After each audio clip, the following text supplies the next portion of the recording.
Mpendwa, siri zako mpe Yesu. Yesu ndiye anatatua shida ya maisha ya mwanadamu. Usiruhusu siri zako ukawa unapea kila mtu katika maisha. Si watu wote watakutakia mazuri. Si watu wote watakutakia mazuri. Si watu wote unacheka nao ni marafiki yako ama ni marafiki zako. Siri zako mwachie Mungu.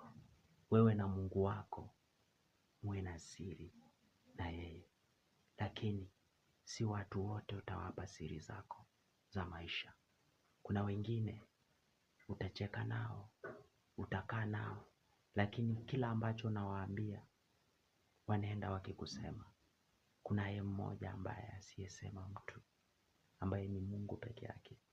Siri zako mwachie Yesu azitatue. Siri zako mwachie Yesu atatue. Wewe uko hapo, unashangaa, umeteseka, unajiuliza utafanyaje. Mpe siri zako Yesu, mpe siri zako Mungu, atazitatua. Na Mungu akubariki.